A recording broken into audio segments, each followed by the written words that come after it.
Hello everyone, कैसे हैं आप लोग। आशा करते हैं आप काफ़ी अच्छे होंगे।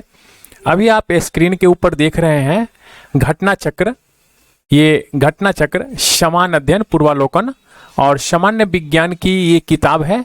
ये किताब जो है बिल्कुल न्यू अपडेट के साथ वर्ष 2022 के लिए मार्केट में आई हुई है।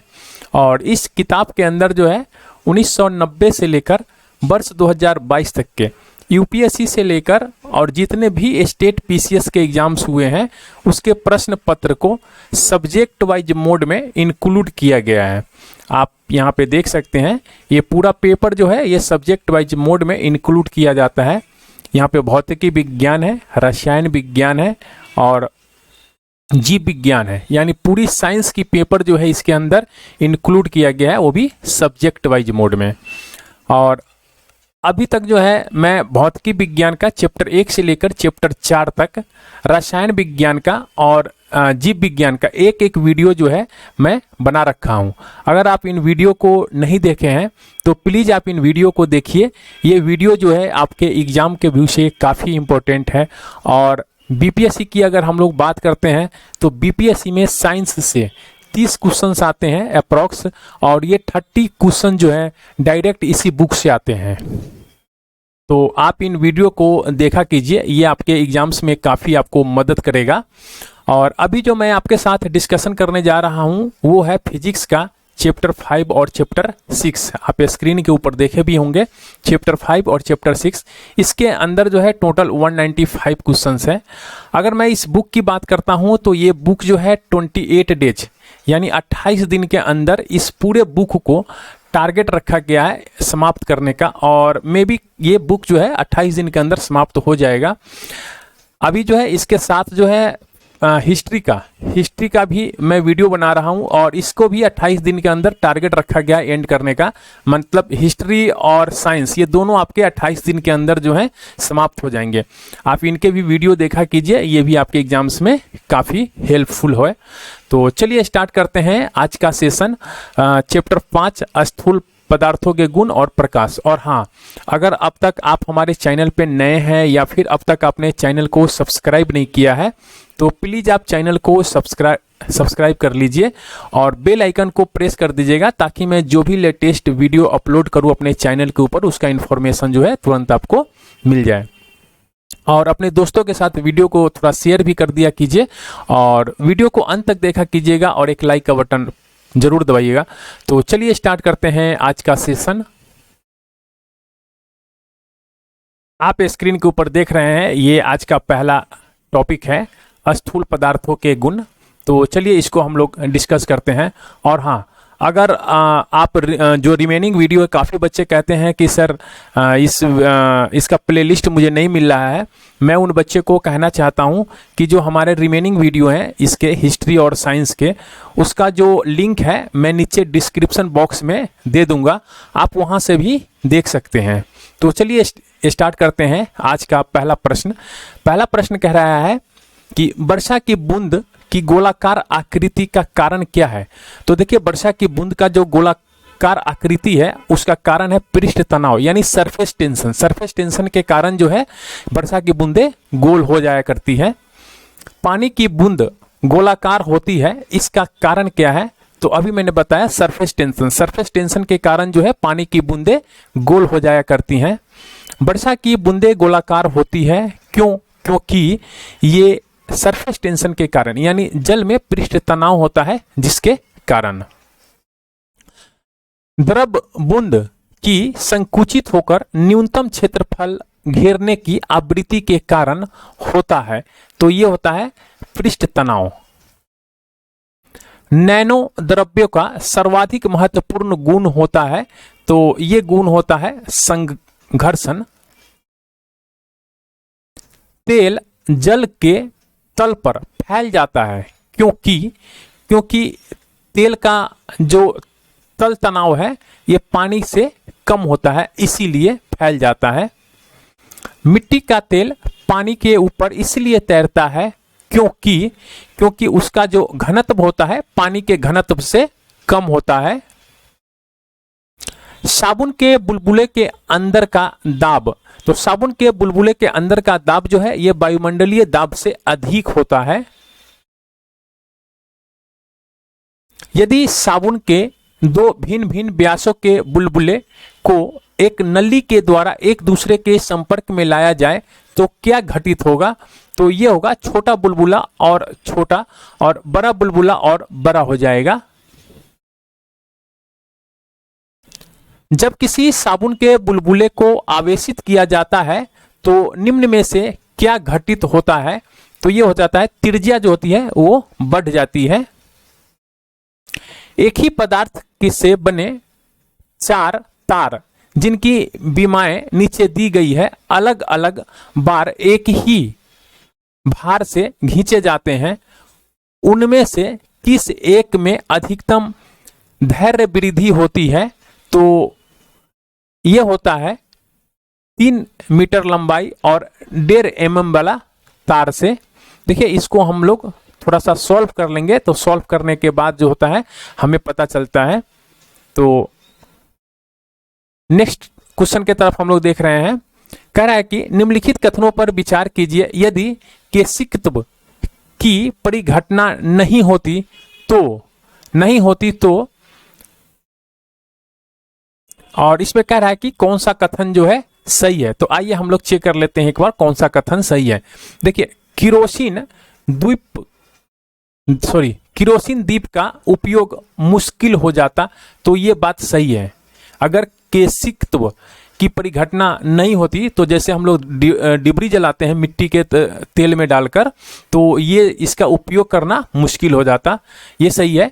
और दूसरा जो है पॉइंट कह रहा है कि यदि मृदु पेय का उपभोग करने के लिए स्ट्रॉ का प्रयोग नहीं कर पाता, ये गलत है। स्याही शोक पत्र काम करने में विफल हो जाता, तो ये सही है। बड़े पेड़ जिन्हें हम अपने चारों ओर देखते हैं पृथ्वी पर नहीं उगते, तो ये भी बात सही है, क्योंकि जो जड़ें होती है ना, जड़ें पानी घिसती है और ऊपर तक पहुंचाती है जाइलम के द्वारा, तो ये भी सही है। ये इसके हो जाएंगे बी। 1, 3 और 4 जो है ये सही है। अगला जो है कह रहा है कि निम्नलिखित में से किस एक के लिए केशिकत्व एकमात्र कारण नहीं है? तो देखिए स्याही का सोखना, ये तो अभी आपने देखा है, ये तो है। भूमिगत जल का ऊपर चढ़ना, ये भी आपने देखा है कि जब हम जड़ से पानी खींचते हैं तो ये ऊपर चढ़ता है, तो ये भी है। सूती कपड़े पर जल की बूंदे का फैल जाना, जब आपके कपड़े के ऊपर एक बूंद पानी गिरता होगा तो आप देखते होंगे चारों तरफ फैल जाता होगा, तो ये भी है। पौधे की जड़ों से जल का इसके पूर्ण समूह की ओर बढ़ना, तो ये गलत है, पूर्ण समूह की ओर नहीं बढ़ता है। बत्ती वाले स्टोव में किरोसिन की बत्ती में ऊपर चढ़ने के कारण क्या है? तो ये है पृष्ठ तनाव। एक केस नली में जल की अपेक्षा एक तरल अधिक ऊंचाई तक चढ़ता है, तो इसका कारण क्या है? इसका कारण है पृष्ठ तनाव, यानी तरल का पृष्ठ तनाव जल की अपेक्षा ज्यादा होता है। जब किसी झील की तल्ली से उठकर वायु बुलबुला ऊपरी सतह तक आएगा तो उसका आकार कैसा हो जाएगा? बढ़ जाएगा उसका आकार। ताप बढ़ने के साथ द्रव की संयनता क्या होती है? तो ये घटती है। जब हम लोग टेम्परेचर बढ़ाते हैं तो द्रव की जो संयनता होती है वो घटती है। सबसे ज्यादा संयनता होती है, तो सबसे ज्यादा जो संयनता होती है वो शहद की होती है। और यहां पे हम लोग इसका देख लेते हैं। देखिए अगर हम लोग यहाँ पे संयनता की बात करते हैं तो इसमें जो है सबसे अधिक आप देखिए किसका है? तो सबसे अधिक है ग्लिसरीन का। तो आप इसको याद कर लीजिए कि सबसे अधिक जो है ग्लिसरीन की संयनता होती है, और इसके बाद जो है वह शहद की संयनता होती है। यानी ग्लिसरीन 1 नंबर पे है, इधर लिख देते हैं ग्लिसरीन 1 नंबर पे है, तो शहद जो है 2 नंबर पे है। और उसके बाद जो है आप यहाँ पे देख सकते हैं मशीन का जो तेल होता है, यानी जिसको हम लोग ग्रीस वगैरह टाइप का होता है, तो ये मशीन का जो तेल होता है ये होता है 3 नंबर पे। तो आप इन तीनों को ध्यान रखिएगा। और एक दो चीज आप और थोड़ा सा ध्यान रख लीजिए, एक ब्लड का और एक है जल का। तो ब्लड जो है ये जल से ज्यादा सहायता होती है हमारा ब्लड। तो ये जो है आपका जो हमारा जो ब्लड है ये चौथे नंबर पे है। और जल की सहायता की अगर हम लोग बात करते हैं तो जल की सहायता जो है ये 5वें नंबर पे। बस यही 5 है, आप इसको याद कर लीजिए। आपका एक क्वेश्चन जो है यहाँ से 100% आपका एक क्वेश्चन सही हो जाएगा। अगला क्वेश्चन से कह रहा है कि हवाई जहाज से यात्रा करते समय पेन से स्याही निकलने लगती है, इसका कारण क्या है? तो देखिए वायु दाब की कमी के कारण। ऑटोमोबाइल्स में हाइड्रोलिक्स ब्रेक के कार्य करने का सिद्धांत है, तो यह सिद्धांत है पास्कल के नियम का। मोबाइल तथा ऑटोमोबाइल ने भारतीयों विशेष रूप से ग्रामीण क्षेत्र के लोगों को सामाजिक जीवन में निम्नलिखित में से किससे संबंध में एक क्रांति ला दी है? तो देखिए ये जो है इसमें कह रहा है कि कौन सा सही उत्तर है। तो देखिए लोगों के आवागमन के संबंध में, तो ये तो बिल्कुल बात सही है। और जो दूसरा है यह है लोगों के जुड़ाव के संबंध में, तो मोबाइल से लोग जुड़ चुके हैं है ना, और एक दूसरे से संबंध भी बना चुके हैं। और इसके बाद है लोगों के आवागमन के संबंध में, लोगों की संवेदनशीलता के संबंध में, तो ये तो गलत बात है। बैरोमीटर पठन में अचानक की बात कर रहा है यहाँ पे, अचानक गिरावट हो जाने से निम्नलिखित में से कौन सी एक मौसम दशा इंगित होती है? तो देखिए अगर अचानक अगर गिरावट आ जाता है तो तूफानी मौसम आता है। नीचे दिए हुए 4 छिद्रों वाले एक फवारे के चित्र पर ध्यान दीजिए। इस चित्र पे आपको ध्यान देना है। कह रहा है कि फवारे के कौन से छिद्र से पानी अधिकतम दूरी तक फेंका जाएगा? तो ये जो है छिद्र नंबर 1, इसके ऊपर क्यों? क्योंकि इसके ऊपर ज्यादा प्रेशर पड़ेगा, ठीक है ना। ऊपर जो पानी है तो ऊपर का पानी जो है ज्यादा प्रेशर डालेगा नीचे, तो ये छिद्र से बाहर हो जाएगा। अगला जो क्वेश्चन है कह रहा है कि एक तरल किसी सिलेंडरकार पाइप के धारीय रेखीय रीति से बह रहा है, तो पाइप के अक्ष वाले खंड में प्रवाह परिच्छेदिका यानी प्रोफाइल होगा। तो देखिए ये होगा, इस क्वेश्चन को तो आपका ऐसा क्वेश्चन आएगा नहीं, वैसे आप देख लीजिए इसका आंसर जो है वो डी होगा। अगला क्वेश्चन कह रहा है निम्न में से कौन सा पेट्रोलियम परिष्करण का उत्पाद है यानी बाई प्रोडक्ट है? तो ये है एस्फॉल्ट। इसको आप ध्यान रखिएगा, ये आपका आ भी सकता है एग्जाम्स में। करे जारे में झील की सतह हिमशीत हो जाती है, यानी झील की जो सतह है वो जम जाती है, किंतु उसके तल में जल द्रव अवस्था में बना रहता है।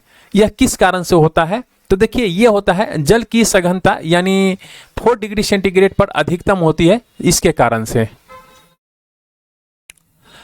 शीतकाल में जब झील की ऊपरी सतह का पानी बर्फ में बदल जाता है तो फिर जलीय जंतु जीवित रहते हैं, क्योंकि पानी का घनत्व जो है ये 4 डिग्री सेंटीग्रेड पर सबसे अधिक होता है, जिससे बर्फ की उत्तरी सतह के नीचे पानी रहता है। बर्फ जमी झील के अंदर मछलियां जीवित रहती है, क्योंकि जो झील है, झील की तली पर जल नहीं जम पाता है। वस्तु की मात्रा बदलने पर अपरिवर्तित रहेगा, तो क्या अपरिवर्तित रहेगा? तो यह है डेंसिटी। पानी का आपेक्षिक घनत्व सर्वाधिक निम्नलिखित ताप पर होता है, तो यह ताप है 4 डिग्री सेंटीग्रेड। किसी ताप पर पानी का घनत्व अधिकतम होता है, तो यह होता है 4 डिग्री सेंटीग्रेड पर। जल का अधिकतम घनत्व होता है, तो यह होता है ये 277 केल्विन पर। आप इसको ऐसे याद कर लीजिए। देखिए हमें क्या निकालना है, हमें यहां पे क्या निकालने के लिए दिया है, जल का घनत्व जो है अधिकतम होता है, और हमसे पूछ रहा है केल्विन में पूछ रहा है। तो केल्विन क्या होता है, K = C + 273।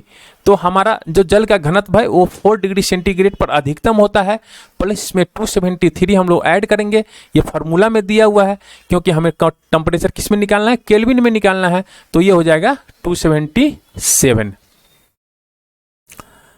एसर्शन है और यहाँ पे रीजन है। कह रहा है कि लोहे का एक गोला पारद पर तैरता है, यानी पारा जो होता है ना, पारा, तो पारा में लोहे का एक गोला जो है वो तैरता है किंतु पानी में डूब जाता है।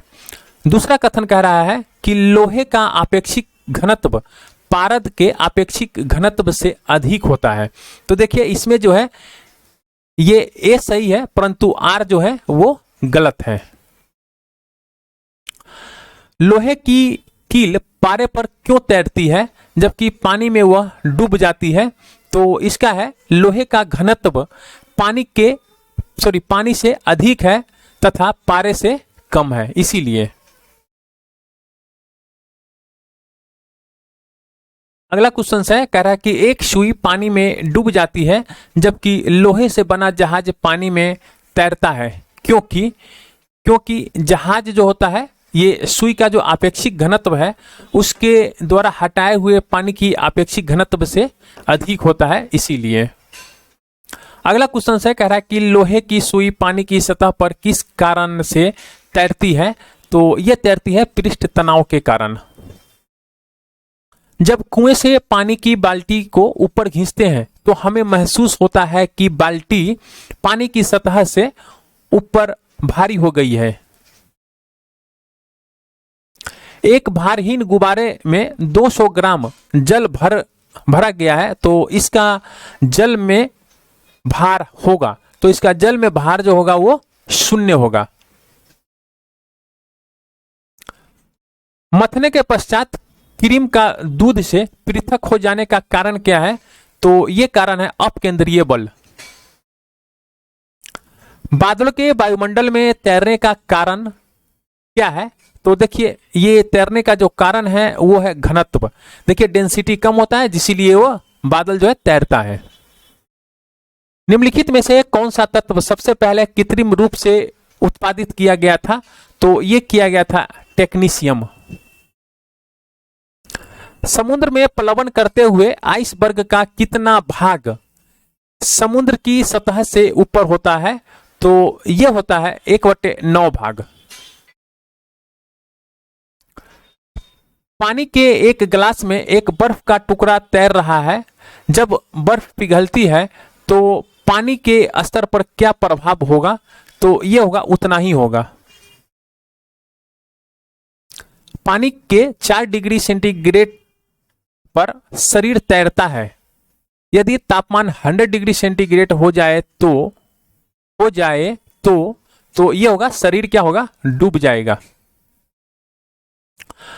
समुद्र में नदी की अपेक्षा तैरना आसान होता है क्योंकि समुद्री जल जो होता है वो नमकीन होता है, इसीलिए।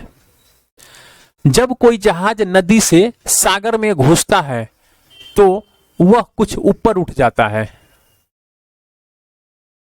जब कोई जहाज नदी से, यहां पे एसर्शन रीजन दिए हुए हैं, आइए देख लेते हैं। जब कोई जहाज नदी से निकलकर सागर में प्रवेश करता है तो वह कुछ ऊपर उठ जाता है। तो यह बात तो बिल्कुल सही है ना। रीजन इसका देख लेते हैं। सागर के जल का घनत्व नदी के जल के घनत्व से अधिक होता है। तो देखिए इसमें जो होगा ए और दोनों सही है और आर जो है ए का सही व्याख्या भी करता है। अगला क्वेश्चन है, कह रहा है कि स्थित विज्ञान निम्नलिखित में से किससे संबंधित है? तो स्थित विज्ञान जो है ये विश्राम की स्थिति से संबंधित है। अब यहां से हम लोग लाइट का क्वेश्चंस करेंगे और लाइट में लगभग 150 प्लस क्वेश्चंस हैं, तो इसको हम लोग फटाफट देखेंगे।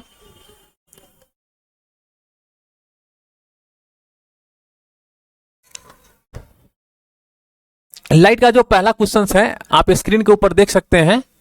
यह है लाइट का पहला क्वेश्चन। कह रहा है कि निम्न में से किस विकिरण में ऊर्जा प्रति घंटा क्वांटम सर्वाधिक होगी? तो यह होता है 200 से 280 नैनोमीटर के बीच में। सौर विकिरण निम्न में से किस परास में दिखता है? तो यह दिखता है 400 से 700 नैनोमीटर में। दृश्य प्रकाश का धैर्यमान प्रसार होता है तो यह होता है 390 से 780 नैनोमीटर के बीच में। दृश्य स्पेक्ट्रम के तरंग दैर्घ्य की सीमा क्या होती है? तो देखिए इसकी सीमा जो होती है ये 3900 एंगस्ट्रॉम से 7600 एंगस्ट्रॉम के बीच में होता है। मानव आंख दृश्य प्रकाश के जिस तरंग दैर्घ्य के लिए सर्वाधिक सुग्राही होती है वो क्या होता है? तो वो 5500 एंगस्ट्रॉम होता है। प्रकाश विकिरणों की प्रकृति होती है, तो प्रकाश विकिरणों की जो प्रकृति होती है तरंग एवं कण दोनों में समान होती है। प्रकाश सीधी रेखा में चलता प्रतीत होता है, क्योंकि प्रकाश का तरंग दैर्घ्य जो होता है वो बहुत छोटा होता है, इसीलिए। निम्नलिखित में से किसका वेग अधिकतम होता है? तो इसमें जो होगा प्रकाश का वेग जो होता है वो अधिकतम है। निम्नलिखित में से कौन सा कथन जो है ये सत्य है? तो देखिए प्रकाश का वेग जो होता है वो सबसे अधिक होता है, यही कथन जो है सत्य है। प्रकाश का शून्यावकाश में वेग अनुमानता है, तो देखिए प्रकाश का शून्य अवकाश की बात कर रहा है यहाँ पे, तो 3 इंटू 10⁸ मीटर पर सेकेंड होता है। प्रकाश की गति होती है, तो प्रकाश की गति कितनी होती है? तो 3 इंटू 10⁸ मीटर पर सेकेंड होती है। प्रकाश का वेग अधिकतम होता है, तो प्रकाश का वेग जो होता है निर्वात में यानी वैक्यूम में जो होता है वो अधिकतम होता है। प्रकाश की गति किसके बीच से जाते हुए न्यूनतम होगी? तो देखिए सबसे अधिक जो होता है वो तो आपने देखा है, देखिए यहां पे भी आप देख सकते हैं जो प्रकाश का वेग है, प्रकाश का वेग जो होता है वो अधिकतम जो होता है वो कहाँ होता है? निर्वात में होता है। सबसे अधिक जो होता है वो निर्वात में होता है प्रकाश का वेग, आप यहाँ पे भी देख सकते हैं। और कितना होता है? अप्रोक्स इतना होता है। इसको हम लोग क्या मान लेते हैं? 3 इंटू 10⁸ मीटर पर सेकेंड। अगर हम लोग हीरे की बात करते हैं तो हीरे में जो लाइट का वेग होता है वो 1.24 इंटू 10⁸ मीटर पर सेकेंड होता है। पानी की बात कर लेते हैं तो इतना होता है। हाइड्रोजन की बात करते हैं तो अप्रोक्स इतना होता है। 3 के आसपास में हाइड्रोजन में भी होता है। अब यहां पे कह रहा है कि प्रकाश की गति जो होता है वो सबसे कम होगी, तो कांच में होती है सबसे कम। आप इसको याद कर लीजिएगा, ऊपर में नहीं दिया हुआ है। हवा में प्रकाश की चाल निर्भर करती है, तो किसके ऊपर निर्भर करती है? तो देखिए हम लोग इसको थोड़ा सा देख लेते हैं। प्रकाश एक प्रकार के विद्युत चुंबकीय ऊर्जा है। प्रकाश क्या है? ये विद्युत चुंबकीय ऊर्जा है। और किसी माध्यम में प्रकाश का वेग उस माध्यम के प्रकाशित घनत्व यानी ऑप्टिकल डेंसिटी पर यह निर्भर करता है, जो कि माध्यम के भौतिक घनत्व यानी फिजिकल डेंसिटी से भिन्न होता है। किसी माध्यम का प्रकाशीय घनत्व जितना अधिक होगा उसमें प्रकाश का वेग उतना ही कम होगा। किसी माध्यम का अपवर्तनांक यानी रिफ्रैक्टिव इंडेक्स उसके प्रकाशीय घनत्व का संकेतक होता है। वायु का प्रकाशीय घनत्व उसके ताप, दाब और ह्यूमिडिटी पर निर्भर करता है। अतः वायु में प्रकाश का वेग जो है उसके प्रकाशीय घनत्व, तापमान और दाब पर निर्भर करता है। तो ये आप 3 चीज को याद कर लीजिए, डेंसिटी, टेम्परेचर और प्रेशर, ये तीनों पे निर्भर करता है। तो इसमें आपका तीनों दे दिया हुआ है। देखिए प्रेशर भी दिया हुआ है, डेंसिटी भी दिया हुआ है, टेम्परेचर भी दिया हुआ है, और यहाँ पे इन तीनों का मिश्रण भी दे दिया है। दाब, ताप और घनत्व से स्वतंत्र है। यहाँ पे कह रहा है कि स्वतंत्र है, मतलब इसके ऊपर डिपेंड नहीं करता है। तो ये तो बात गलत है ना, इन तीनों पे डिपेंड करता है। तो आप किसको टिक लगाइएगा? तो आप इस क्वेश्चन को थोड़ा सा देख कर जाइएगा एग्जाम्स में। सूर्य के प्रकाश को धरती की सतह पर पहुंचने में लगने वाला समय है लगभग 8.5 मिनट। आप 8 मिनट 19 सेकंड को आप याद कर लीजिए। यहाँ पे नहीं दिया हुआ है, आगे कहीं में भी दिया होगा, या फिर 499 सेकंड को आप याद कर सकते हैं। सूर्य से पृथ्वी तक प्रकाश के पहुंचने में लगभग समय कितना लगता है? तो 8 मिनट। सूर्य का प्रकाश पृथ्वी पर पहुंचने में लगभग समय, देखिए यहाँ पे एग्जैक्ट वैल्यू नहीं दिया हुआ है, अगर आप 8 मिनट के भी साथ भी जा सकते हैं। प्रकाश तरंगों के वायु से कांच में जाने पर चर यानी वेरिएबल प्रभावित होते हैं, वे हैं। तो वे जो होते हैं वो तरंग दैर्घ्य और वेग होते हैं। जब प्रकाश एक माध्यम से दूसरे माध्यम में जाता है तो निम्न में से कौन सा एक अपरिवर्तित रहता है? तो ये जो है वो आवृत्ति यानी फ्रीक्वेंसी जो है, आवृत्ति ये अपरिवर्तित रहता है। जब प्रकाश एक माध्यम से दूसरे माध्यम में जाता है तो निम्न में से कौन सा नहीं बदलता है? तो आवृत्ति जो है ये नहीं बदलता है। जब प्रकाश की किरण सघन माध्यम से विरल माध्यम में गमन करती है तो देखिए यहां पे क्या होता है, इसकी चाल जो होती है ना वो बढ़ जाती है और यह अभिलंब से दूर हट जाती है। अगला जो क्वेश्चन है कह रहा है कि निम्नांकित ऊर्जा रूपांतरों में से किसके द्वारा प्रकाश संश्लेषण की क्रिया संपादित होती है? तो यह होता है प्रकाश से रासायनिक ऊर्जा। अगला जो क्वेश्चन है कह रहा है कि प्रकाश सजावट या विज्ञापन के लिए विसर्जन नलिकाओं में प्रयुक्त होने वाली गैस जो है वो नियॉन गैस हम लोग इस्तेमाल करते हैं। अगला जो क्वेश्चन कह रहा है कि साबुन के पतले झांग में चमकदार रंगों का बनना किस परिघटना का परिणाम है? तो ये है बहुलित परावर्तन और व्यक्तीकरण का। अगला जो क्वेश्चन है कह रहा है कि पूर्ण आंतरिक परावर्तन होता है जब प्रकाश जाता है, तो यह हीरे से कांच में जब जाता है तो टोटल इंटरनल रिफ्लेक्शन होता है, यानी पूर्ण आंतरिक परावर्तन होता है।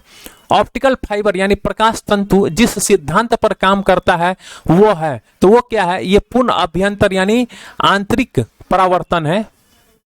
अगला जो क्वेश्चन है कह रहा है कि प्रकाश ऊर्जा का ऑप्टिकल फाइबर में संचरण निम्नांकित घटना के अनुप्रयोग द्वारा किया जाता है, तो ये है टोटल इंटरनल रिफ्लेक्शन यानी पूर्ण आंतरिक परावर्तन के द्वारा किया जाता है।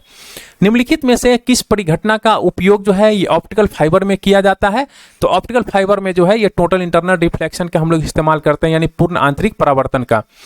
तंतु प्रकाशीय संचार के संकेत किस रूप में प्रवाहित होता है? तो ये होता है प्रकाश तरंग के रूप में प्रवाहित होता है। निम्नलिखित कथनों पर हमको विचार करना है और कह रहा है कि इसमें से कौन सही है। तो देखिए इसमें जो सही है, तंतु प्रकाशीय टोटल इंटरनल रिफ्लेक्शन यानी पूर्ण आंतरिक परावर्तन सिद्धांत पर काम करता है, तो ये बिल्कुल सही है। दूसरी बात जो कह रहा है कि प्रकाशीय तंतु संचार तंत्र में ऊर्जा उपभोग अत्यधिक कम होता है, तो ये भी सही है। और तीसरी बात जो कह रहा है कि प्रकाशीय तंतु संचार रेडियो आवृत्ति अवरोध से मुक्त होता है, तो यह भी सही है। चौथा बात कह रहा है कि भारत में प्रकाशीय तंतु के निर्माण में रिलायंस उद्योग समूह का सन्नद्ध है, तो यह गलत बात है। अगला जो क्वेश्चन है कह रहा है कि मरीज के पेट के अंदर का परीक्षण करने हेतु डॉक्टरों द्वारा प्रयुक्त एंडोस्कोप किया जाता है, निम्नलिखित में से किस सिद्धांत पर यह कार्य करता है? तो एंडोस्कोप जो है यह आपके प्रकाश का सकल आंतरिक परावर्तन के रूप में काम करता है। प्रकाश का सकल आंतरिक परावर्तन के रूप में यह काम करता है। एक एंडोस्कोप है। एंडोस्कोप क्या है? तो देखिए एंडोस्कोप जो है, आइए हम लोग यहाँ पे देख लेते हैं। एंडोस्कोप एक चिकित्सीय उपकरण है और इसे कैमरे का प्रकार कहना गलत होगा। यहाँ पे कैमरे का प्रकार यहाँ पे लिखा हुआ है एंडोस्कोप, तो ये कह रहा है कि ये गलत होगा कहना। इसमें जो है एक लंबी पतली और लचीली नली होती है, इसमें प्रकाश और एक वीडियो कैमरा की व्यवस्था होती है और इसका जो है उपयोग चिकित्सा मानव शरीर के आंतरिक भागों का चित्र लेने के लिए करते हैं। इससे मानव के प्राकृतिक छिद्रों जैसे मुंह, नाक इत्यादि के रास्ते शरीर में प्रवेश कराया जाता है।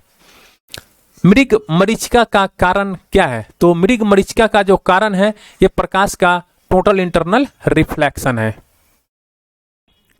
अगला जो क्वेश्चन है कह रहा है कि मरीचिका का बनना उदाहरण है, तो यह किसका है? यह टोटल इंटरनल रिफ्लेक्शन का उदाहरण है।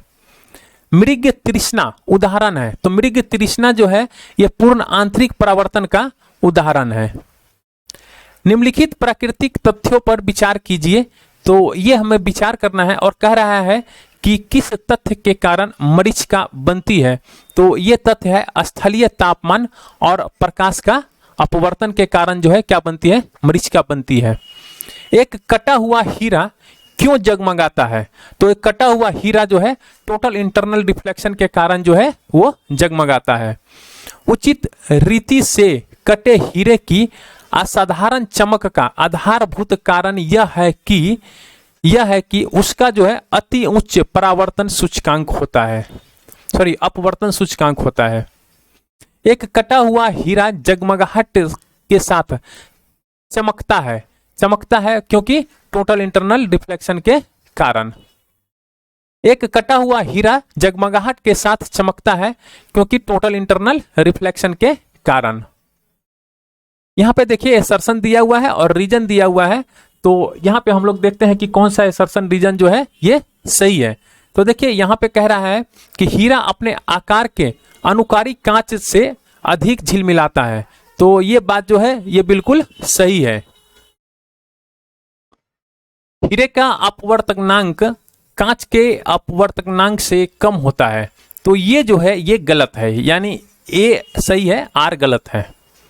अगला जो क्वेश्चन है कह रहा है कि किसी वस्तु के त्रिविमीय यानी 3 डायमेंशनल प्रतिरूप को अंकित तथा पुनरावृत्ति करने की तकनीक का नाम क्या है? तो ये नाम है होलोग्राफी। त्रिविमीय चित्र लेने के लिए निम्न में से किसका प्रयोग करते हैं? तो होलोग्राफी का हम लोग प्रयोग करते हैं। एक इलेक्ट्रॉनिक पुंज को फास्फोरस कोटेड पर्दे पर फोकस कर प्रतिबिंबों को पर्दे पर जनित करना क्या कहलाता है? तो यह कहलाता है रोस्टर स्कैन। रमन इफेक्ट, रमन प्रभाव का प्रकाश के उन किरणों से संबंध है जो आर पार जाती है, तो वो है सभी पारदर्शी माध्यम के। ध्वनि के पुनः रू उत्पाद यानी रिप्रोड्यूसिंग के लिए एक सीडी यानी कॉम्पैक्ट डिस्क ऑडियो प्लेयर में प्रयुक्त होता है, तो यह होता है लेजर बीम के द्वारा। जब एक सीडी यानी ऑडियो और वीडियो प्रणाली में प्रयुक्त होने वाली कॉम्पैक्ट डिस्क सूर्य के प्रकाश में देखी जाती है तो इंद्रधनुष के समान रंग दिखाई पड़ते हैं। इसकी व्याख्या की जाती है, तो इसकी व्याख्या जो है ये परावर्तन और विवर्तन यानी रिफ्लेक्शन और डायफ्रेक्शन की परिघटना के आधार पर की जाती है।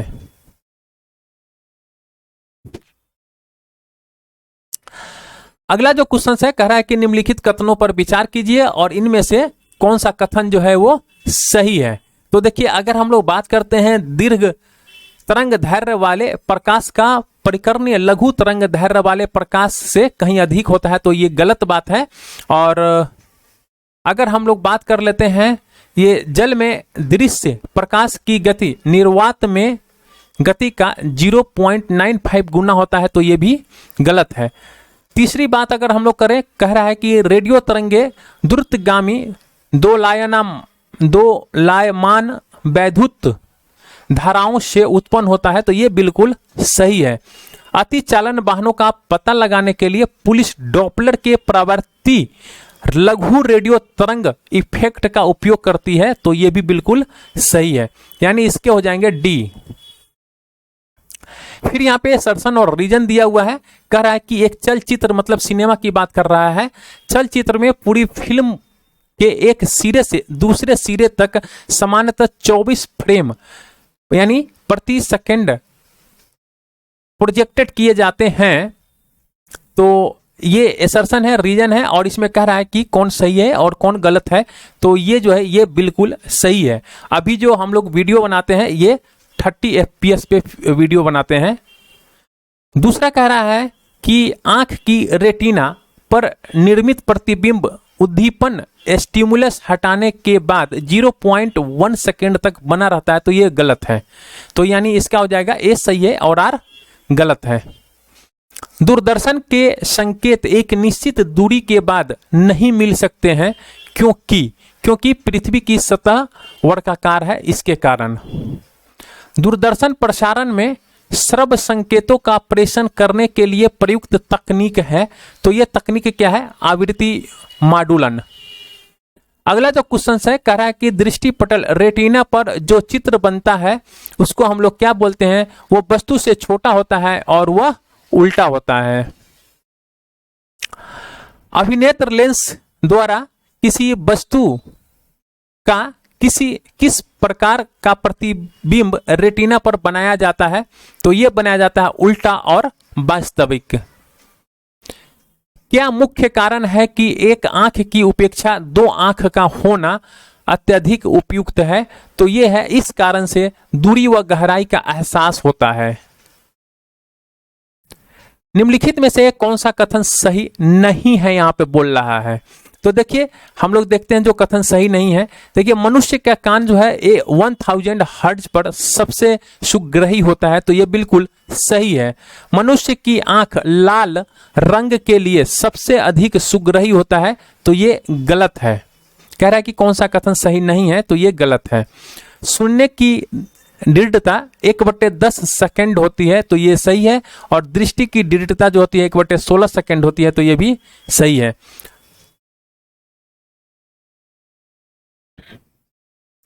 अगला जो क्वेश्चन है कह रहा है कि पूर्ण सूर्य ग्रहण के दौरान सूर्य को सीधे देखने से आंख की अपरिवर्तनीय क्षति पहुंचती है। रेटिना का जलना सूर्य की किरणों के निम्न घटकों में से किस एक के कारण होता है? तो यह होता है अल्ट्रावायलेट लाइट के कारण। किसी तारे का रंग दर्शाता है, तो यह दर्शाता है उसका टेम्परेचर। वायुमंडल में प्रकाश के विसरण का कारण है, तो यह है धूल और कण। वातावरण में प्रकाश का विसरण निम्नलिखित की वजह से होता है, तो यह होता है धूल और कण की वजह से। वायुमंडल में प्रकाश का प्रसार का कारण क्या है? तो यह होता है धूल और कण की वजह से। देखिए यहां पे जो है 2 पॉइंट दिए हुए हैं और कह रहा है इसमें से कौन सा सही है। तो हम लोग देखते हैं, यदि मैजेंटा की बात करते हैं यानी रक्ताभ नील लोहित और पीले रंग के दो वृत्त एक दूसरे को काटते हो, तो छेदित रंग का रंग लाल होगा, तो यह सही है। यदि रसायन हरिताभ नीला और मैजेंटा रंग के दो वृत्त एक दूसरे को काटते हैं, तो प्रतिच्छेद का रंग जो होता है वो नीला होता है, तो यह भी सही है। इसका जो होगा 1 और 2 दोनों सही है। अगला जो क्वेश्चन है कह रहा है कि प्रकाश का रंग निर्धारित होता है इसके तरंग दैर्ध्य से। हम लोग प्रकाश का रंग किससे निर्धारित करते हैं? वेवलेंथ से। अगला जो क्वेश्चन है कह रहा है कि निम्न में से किस रंग का सबसे लंबा तरंग दैर्ध्य है? तो यह है लाल रंग का।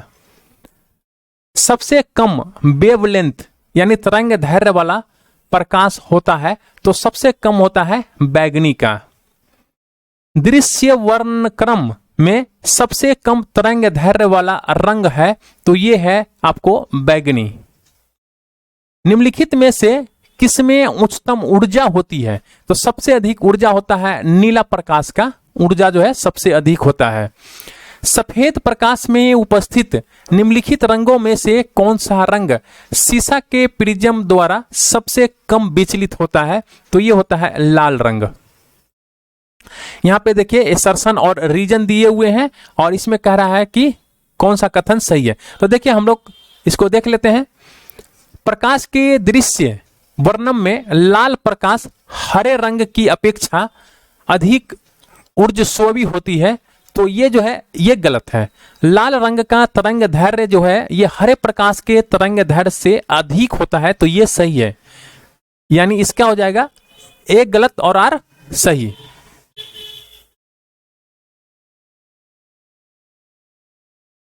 अगला जो क्वेश्चन है कह रहा है कि हमें वास्तविक सूर्योदय से कुछ मिनट पूर्व ही सूर्य दिखाई देने का कारण क्या है? तो यह है प्रकाश का अपवर्तन। अगला क्वेश्चन है कह रहा है कि क्षितिज के समीप सूर्य एवं चंद्रमा के दीर्घवृत्ताकार दिखने के कारण क्या है? तो इसका कारण है अपवर्तन। अगला जो क्वेश्चन है, सूर्य के प्रकाश के अदृश्य भाग में प्रकाश संश्लेषण किया जाता है कुछ बैक्टीरियाओं के द्वारा। अगला जो क्वेश्चन है कह रहा है कि ट्रैफिक सिग्नल में लाल प्रकाश प्रयुक्त होता है क्योंकि इसका तरंग दैर्ध्य सबसे अधिक होता है। अगला जो क्वेश्चन है यहाँ पे एसर्शन और रीजन दिया हुआ है और आइए हम लोग इसको देख लेते हैं। कह रहा है कि खतरे का सिग्नल जो है लाल रंग का बनाया जाता है, तो ये जो है सही है। और लाल रंग का प्रकाश परिकर्ण सबसे कम होता है, तो ये भी सही है। यानी A और आर दोनों सही हैं, इसके आंसर हो जाएंगे ए, और आर जो है ए की सही व्याख्या भी करता है। अगला क्वेश्चन है, कह रहा है कि आकाश नीला दिखाई पड़ता है, क्यों? क्योंकि नीले प्रकाश का परिकिरण सबसे अधिक होता है। आकाश नीला लगता है, क्यों? क्योंकि लघु तरंग दीर्घ तरंग की अपेक्षा वायुमंडल के द्वारा अधिक प्रकीर्ण होती है, इसीलिए। अगला क्वेश्चन है, कह रहा है कि खतरे के संकेतों के लिए लाल प्रकाश का प्रयोग किया जाता है, क्यों? क्योंकि इसका प्रकीर्ण सबसे कम होता है। आकाश का नीला रंग इस कारण होता है कि प्रकाश का प्रकीर्ण होता है। आकाश नीला दिखाई देता है प्रकाश के प्रकीर्ण के कारण। निम्नलिखित कथनों पर विचार कीजिए। तो यहां पे हमें विचार करना है और कह रहा है कि उपयुक्त कथनों में से कौन सा सही है, हमसे पूछ रहा है कौन सा सही है। तो देखिए, आकाश के नीला दिखने का कारण आकाश का प्रकीर्ण होता है, तो ये बिल्कुल सही है। और दूसरा कह रहा है कि इंद्रधनुष के 7 रंगों के कारण है प्रकाश का प्रकीर्ण, तो ये गलत है। तीसरा पॉइंट कह रहा है कि सूर्योदय के समय सूर्य लाल दिखने का कारण है प्रकाश का प्रकीर्ण, तो ये सही है। 1 और 3 सही है, तो इसमें हो जाएंगे, ये आपके आंसर हो जाएंगे। अगला क्वेश्चन है, कह रहा है कि सूर्यास्त और सूर्योदय के समय सूर्य के लाल रंग का प्रतीत होने का कारण क्या है? तो ये है प्रकाश का प्रकीर्णन। अस्त होते समय सूर्य हमें लाल दिखाई देता है, इसका कारण क्या है? तो प्रकीर्णन के कारण। अंतरिक्ष यात्री को आकाश का रंग दिखाई देता है तो काला दिखाई देता है, उनको कैसा काला दिखाई देगा? आप यहां पे पढ़ सकते हैं डिस्क्रिप्शन, जब मैं इसका डिस्क्रिप्शन एक वीडियो बनाऊंगा, पूरा डिटेल्स वीडियो बनाऊंगा, उसमें मैं आपको बताऊंगा। जब अधिक ऊंचाई पर वायुमान से आकाश को देखा जाता है तो वह दिखता है, वह कैसा दिखता है? तो वह काला दिखता है। समुद्र नीला प्रतीत होता है, क्यों? क्योंकि आकाश के परावर्तन जल के कणों द्वारा प्रकाश के प्रकीर्णन के कारण। हमें घास का रंग हरा दिखाई देता है, क्योंकि इसके हो जाएंगे ए हो जाएंगे।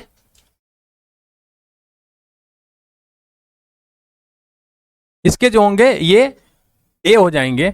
यह हरे रंग के प्रकाश को हमारी आंख पर परिवर्तित करती है, तो इसके ऑप्शन ए हो जाएंगे।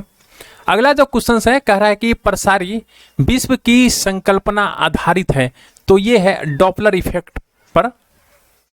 अगला जो क्वेश्चन है, कह रहा है कि मान लीजिए पृथ्वी के पश्चिमगामी हो रहे एक रॉकेट यान की चाल प्रकाश के वेग का 2/10 है, तो रॉकेट यान की स्थिति यात्रियों को जो प्रकाश नीला दिखाई दे रहा है वह पृथ्वी पर स्थित प्रेक्षकों को किस रंग का दिखाई देगा? तो ये दिखाई देगा पीला। अगला जो क्वेश्चन है, कह रहा है कि किसी उत्तल दर्पण द्वारा अनंत तथा दर्पण के ध्रुव P के बीच रखे बिंब के प्रतिबिंब की प्रकृति क्या होगी? तो ये होती है आभासी और सीधा। कार के पीछे के यातायात के दृश्य अवलोकन के लिए किस प्रकार के शीशे का उपयोग होता है? तो ये होता है उत्तल दर्पण का। कार के पीछे आने वाले यातायात को देखने के लिए निम्नलिखित प्रकार के दर्पणों में किसका उपयोग होता है? तो ये होता है उत्तल दर्पण का। वाहनों के पृष्ठ दृष्टि दर्पण के रूप में किस दर्पण को प्रयोग में लाया जाता है? तो ये होता है उत्तल दर्पण का। दाढ़ी बनाने के लिए काम में लेते हैं, तो ये लेते हैं कौन सा? हम लोग अवतल दर्पण। धूप से बचने के लिए छाते में रंग संयोजन निम्न में से कौन सा सबसे उचित है? तो ये है ऊपर उजाला और नीचे काला। खगोलीय दूरदृष्टि से बना प्रतिबिंब होता है, तो ये होता है काल्पनिक और बड़ा। जब दो समानांतर समतल दर्पणों के बीच कोई वस्तु रख दी जाती है तो बनने वाले प्रतिबिंबों की संख्या होती है, तो ये क्या होती है, ये अनंत होती है। प्रकाश के एक बिंदु स्रोत को दो समानांतर समतल दर्पणों के मध्य रखने पर कितने प्रतिबिंब बनेंगे, तो ये बनेंगे अनंत। और यही क्वेश्चन जो है इस बार 67th बीपीएससी का जो एग्जाम हुआ था, जो कैंसिल हो गया है, उसमें पूछा गया था। आप इस क्वेश्चन को देख लीजिए, दो समानांतर समतल दर्पणों के मध्य रखने पर कितने प्रतिबिंब बनेंगे। जब किसी दर्पण को थीटा कोण से घूर्णित किया जाए तो परिवर्तित किरण का घूर्णन होगा, तो ये कितना घूर्णन होता है, ये 2 थीटा हो जाता है। यहाँ पे असर्शन है और रीजन है, तो इसमें कह रहा है कि कौन सा सही है। तो आइए हम लोग एक बार देख लेते हैं। कह रहा है कि यातायात संकेतों पर जरी हुई कांच की छोटी छोटी मणिकाएं उन पर प्रकाश पड़ने पर तेजी से चमकने लगती है, तो ये बिल्कुल सही है। और प्रकाश पूर्णतः रिफ्लेक्टेड होता है जब आपतन का कोण एक निश्चित क्रांतिक मान यानी क्रिटिकल वैल्यू से अधिक हो जाता है तथा अपेक्षाकृत जो होता है ये डेंसर मीडियम से गुजरता हुआ प्रकाश का एक अपेक्षाकृत विरल माध्यम में परिवर्तित हो जाता है, तो ये भी सही है। और ये जो है इसका रीजन भी है, तो इसके हो जाएंगे ऑप्शन ए। कह रहा है कि प्रकाश में 7 रंग होते हैं, तो रंगों को अलग करने का क्या तरीका है, तो अलग करने का तरीका है प्रिज्म। प्रिज्म जो है ये प्रकाश को अलग करने का तरीका है। इंद्रधनुष के रंगों का सही क्रम क्या है, तो देखिए इंद्रधनुष के जो रंग होते हैं उसके जो सही क्रम होते हैं वो ये है नीला, हरा और पीला। आप यहां से देख सकते हैं, देखिए ये बैगनी है, जामुनी है, नीला है, हरा है, पीला है, नारंगी है और लाल है। यहाँ पे कह रहा है कि इंद्रधनुष में दृश्य रंगों का क्रम, तो इसको आप भी गौर से भी आप याद कर सकते हैं।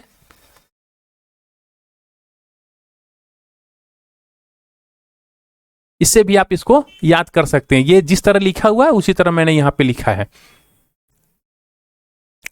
जब धूप वर्षा की बूंदों पर गिरती है तो इंद्रधनुष बनता है। इसके लिए निम्नलिखित में से कौन सी भौतिक परिघटनाएं जिम्मेवार होता है, तो ये होता है, देखिए परिक्षेपण भी होता है जिम्मेवार, अपवर्तन भी जिम्मेवार होता है, टोटल आंतरिक रिफ्लेक्शन भी जिम्मेवार होता है, तो ये 1 2 3 यानी सब जिम्मेवार होता है। प्रकाश का वर्ण विक्षेपण संभव है, तो ये है प्रिज्म के द्वारा संभव है।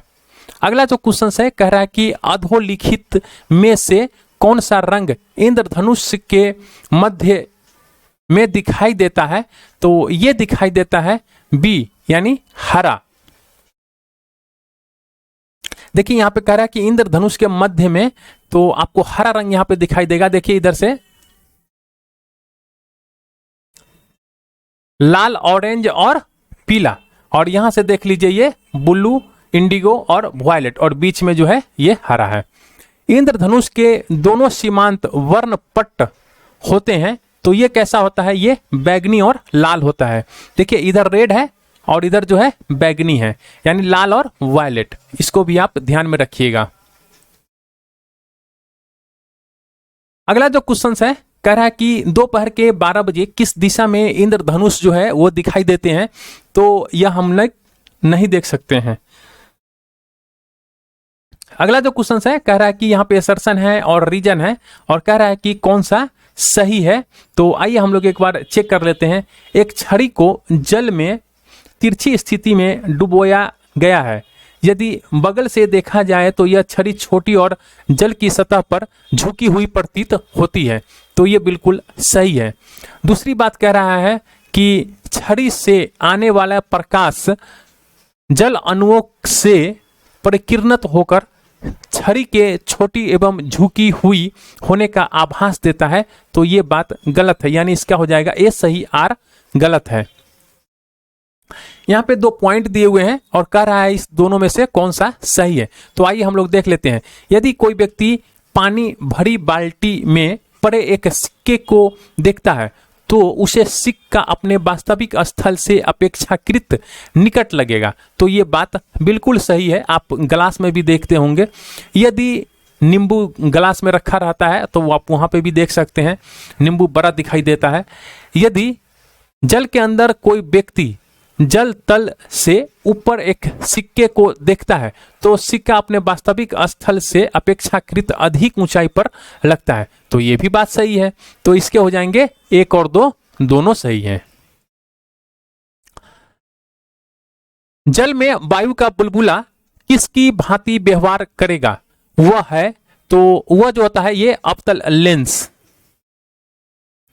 जल के अंदर वायु का बुलबुला व्यवहार करता है तो यह है अपसारी लेंस जैसा। किस व्यक्ति का पूरा प्रतिबिंब देखने के लिए एक समतल दर्पण की न्यूनतम ऊंचाई होनी चाहिए? तो न्यूनतम ऊंचाई कितना होता है? व्यक्ति की ऊंचाई का आधा। एक समतल दर्पण की वक्रता त्रिज्या होती है तो यह होता है अनंत होता है। अगला जो क्वेश्चन है कह रहा है कि 1.5 मीटर लंबे व्यक्ति को अपना खरा संपूर्ण प्रतिबिंब देखने के लिए आवश्यक दर्पण की न्यूनतम ऊंचाई कितनी होगी? तो ये होगा, अभी बताया है, उसके हाइट का आधा हो जाता है, तो 0.75 मीटर। दूरदृष्टि दोष निवारण के लिए काम में लेते हैं, तो हम लोग काम में किसको लेते हैं? तो उत्तल लेंस को लेते हैं काम में। दूरदृष्टि दोष वाले व्यक्ति के संबंध में निम्नलिखित कथनों में से कौन सा एक सही नहीं है? तो देखिए, ये व्यक्ति दूर के पिंडों को स्पष्ट देख सकता है, तो ये बिल्कुल बात सही है। जो व्यक्ति में दूरदृष्टि का दोष होता है वो निकट के वस्तु को नहीं देख पाता, यानी दूर के वस्तु को वो स्पष्ट देख सकता है। लेंस का नाभ्यंतर अधिक होता है, तो ये भी बात सही है। निकट के पिंडों का प्रतिबिंब रेटिना के पीछे फोकस होता है, तो ये भी बात सही है। और कह रहा है कि इस दोष को ठीक करने के लिए अवतल लेंस का उपयोग किया जाता है, तो ये बात जो है वो गलत है। हम लोग इस दोष को ठीक करने के लिए किसका उपयोग करते हैं? उत्तल लेंस का हम लोग उपयोग करते हैं। तो आप यहाँ पे अवतल लेंस नहीं, उत्तल लेंस को ध्यान में रखिएगा। निकट दृष्टि दोष को दूर करने के लिए निम्नलिखित में से कौन सा लेंस उपयोग में लाया जाता है? तो ये है कॉन्वेक्स लेंस, यानी अवतल लेंस या फिर अपसारी लेंस का हम लोग उपयोग करते हैं निकट दूरदृष्टि को दूर करने के लिए। निकट दूरदृष्टि को ठीक किया जा सकता है, तो अभी हमने बताया है अवतल लेंस। मायोपिया, निकट, देखिए मायोपिया को भी आप याद कर लीजिए और निकट दृष्टि दोष को भी याद कर लीजिए। मायोपिया को ही हम लोग बोलते हैं निकट दृष्टि दोष। डायरेक्ट आपके एग्जाम में पूछ देगा मायोपिया निम्नलिखित में से किससे रिलेटेड है? तो मायोपिया जो है ये निकट दृष्टि दोष से रिलेटेड है। तो इसको जो है ठीक किया जाता है, यानी निकट दृष्टि दोष को किससे ठीक किया जाता है? तो अवतल लेंस से। यहाँ पे दर्पण दिया हुआ है, ठीक है, तो आप ध्यान रखिएगा, लेंस से हम लोग ठीक करते हैं। निकट दृष्टि दोष की रोग मुक्ति होती है, तो ये होता है अवतल लेंस के द्वारा। जब एक व्यक्ति तीव्र प्रकाश क्षेत्र से अंधेरे कमरे में प्रवेश करता है तो उसे कुछ समय के लिए स्पष्ट दिखाई नहीं देता है, बाद में धीरे धीरे उसे चीजें दिखाई देने लगती है। इसका कारण क्या है? तो इसका कारण है, देखिए इसमें ऑप्शन नहीं दिया है, तो हम लोग आइए यहाँ पे एक बार इसको पढ़ लेते हैं। देखिए इसमें जो है तीनों विकल्प सही है, ए, सी और डी तीनों सही है।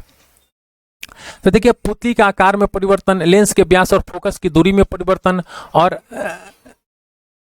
रोडोस्पिन का विरंजक वह पुनः विचरण होना, ये तीनों जो होता है तो ये तीनों आपका सही है। तो अगले क्वेश्चंस की तरफ हम लोग देखते हैं। पढ़ने में काम आने वाले ग्लासेस किस प्रकार के लेंस से बने होते हैं? तो ये होते हैं उत्तल लेंस। आंख में संकेंद्रण होता है, तो आंख में जो संकेंद्रण होता है वो लेंस की उत्तलता में परिवर्तन के द्वारा होता है। निम्नलिखित कथनों में से कौन सा सही नहीं है? तो यहाँ पे सही नहीं है की बात कर रहा है, तो देखिए हम लोग इसको पढ़ लेते हैं। देखिए मृग तृष्णा एक प्रकाशिक भ्रम है जो प्रकाश के पूर्ण आंतरिक परावर्तन में उत्पन्न होता है, तो ये बिल्कुल सही है। सर्च लाइट में अवतल दर्पण का प्रयुक्त होता है, तो ये भी बिल्कुल सही है। और गर्मी में सामान्यतः सफेद या हल्के रंग के कपड़े या फिर गाढ़े रंग के कपड़े की तुलना में बढ़िया माने जाते हैं, तो ये भी बिल्कुल सही है। अब जो एक छोटे छिद्र वाला उत्तल दर्पण डॉक्टरों द्वारा रोगियों के कान नाक गले की जांच के लिए प्रयोग में लाया जाता है, तो ये गलत है। खोज बत्ती में दर्पण जो प्रयुक्त होता है वह है, तो वो क्या है? नतोदर दर्पण है। स्पष्ट दृष्टि की न्यूनतम दूरी होती है, तो ये 25 सेंटीमीटर होती है। आपको 25 सेंटीमीटर की दूरी जो है उस पे आपको स्पष्ट कोई भी चीज दिखाई देगा। सामान्य आंखों के लिए स्पष्ट दूरी की न्यूनतम दूरी 25 सेंटीमीटर होती है। मानव की सामान्य स्वस्थ आंख के लिए स्पष्ट दृष्टि की न्यूनतम दूरी मानी जाती है, तो 25 सेंटीमीटर। आंख के लेंस का फोकल दूरी किसके कार्य से परिवर्तित होता है? तो ये होता है सिल्यूरी मांसपेशिया के कारण। लेंस की शक्ति मापी जाती है, तो लेंस की शक्ति जो है ये डायोप्टर में मापी जाती है। लेंस की क्षमता मापी जाती है, तो ये डायोप्टर में मापी जाती है। यदि किसी ऐनक की लेंस की पावर +2 डायोप्टर है, तो इसके फोकस की दूरी क्या होगी? तो 1/2 कर लीजिए, और यह इसकी फोकस की दूरी हो जाती है। तो देखिए यहां पे इसके हो जाएंगे 50 सेंटीमीटर, क्योंकि ये मीटर में होता है। ये जो होता है ये मीटर में होता है, तो इसको हम लोग कन्वर्ट कर देंगे तो 50 सेंटीमीटर में हो जाएगा। धूप के चश्मे की पावर होती है, तो धूप के चश्मे की पावर जो होती है ये 0 डायोप्टर होती है। अगला जो क्वेश्चन है कह रहा है कि सामान्य फोकस दूरी वाले कांच के 2 लेंस, जिनमें एक उत्तल और दूसरा अवतल लेंस है, एक दूसरे से सटाकर रखे गए हैं, तो इसका युग्म व्यवहार होगा। तो ये कैसा होता है? ये कांच की समतल चादर की भांति। कैमरे का द्वारक और कपाट गति का निम्नलिखित में से कौन सा संयोग अधिकतम उद्भासन होने देगा? तो ये है f22 और 1/60। अगला जो क्वेश्चन है कह रहा है कि आंख के रेटिना की परंपरागत कैमरा के निम्नलिखित में से किस भाग से तुलना की जा सकती है? तो ये जो है ये फिल्म से तुलना की जा सकती है। अगला जो क्वेश्चन है कह रहा है कि मनुष्य की आंख में किसी वस्तु का प्रतिबिंब जिस भाग पर बनता है वह है, तो वह कौन सा है? ये दृष्टि पटल है। मनुष्य की आंख में किसी वस्तु का प्रतिबिंब बनता है, तो यह बनता है दृष्टि पटल यानी रेटिना के ऊपर। किसी वस्तु का प्रतिबिंब मनुष्य की आंख में कहां बनता है? तो यह बनता है रेटिना के ऊपर। मनुष्य की आंखों में किसी वस्तु का प्रतिबिंब जो है वो रेटिना के ऊपर बनता है। किसी अपारदर्शी वस्तु का रंग उस रंग के कारण होता है जिससे वह परावर्तित करता है। एक रंगीन टेलीविजन में 3 आधारभूत रंगों के मिश्रण से रंग बनते हैं, तो ये लाल, हरा और नीला। यहां पे देखिए टेलीविजन में इसी से लाल, हरा और नीला से सारा रंग जो है वो बनता है। वे कौन से मूल वर्ण हैं जिनमें टीवी के पर्दे पर विभिन्न रंग पट होते हैं? तो ये है लाल, हरा और नीला, ये मूल रंग वर्ण है। जब लाल, नीले और हरे प्रकाश का पुंज एक स्थान पर पड़ता है तब प्रकाश का रंग हो जाता है, तो वो हो जाता है सफेद।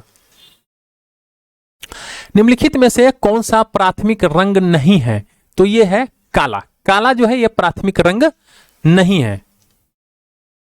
3 रंग मूल रंग हैं, तो नीला, हरा और लाल। सूर्य के प्रकाश में रंगों की संख्या होती है, तो यह होती है 7। निम्न रंगों में विषम को पहचानिए। तो देखिए हरा, लाल और पीला। आपने भूरा नहीं पढ़ा होगा, देखिए यहां पे विगोर के अंदर भी है, ये आपने पीला जो है, ये भूरा जो है नहीं पड़ा होगा। विगोर का जो फुल फॉर्म है आप यहाँ पे देख सकते हैं, violet, indigo, blue, green, yellow, orange and red. निम्नलिखित परिघटनाओं पर विचार कीजिए।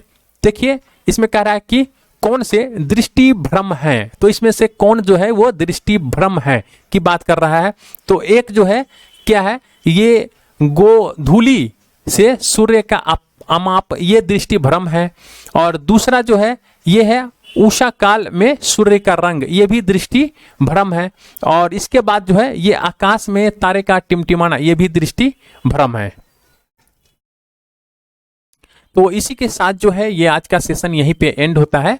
और अगर आप तक आपने हमारे चैनल को अगर सब्सक्राइब नहीं किया है तो प्लीज़ आप चैनल को सब्सक्राइब कर लीजिए और बेल आइकन को प्रेस कर दीजिएगा, और अपने दोस्तों के साथ जो है वीडियो को शेयर भी किया कीजिए। थैंक यू फॉर वॉचिंग, और एक लाइक का बटन जरूर प्रेस कीजिएगा।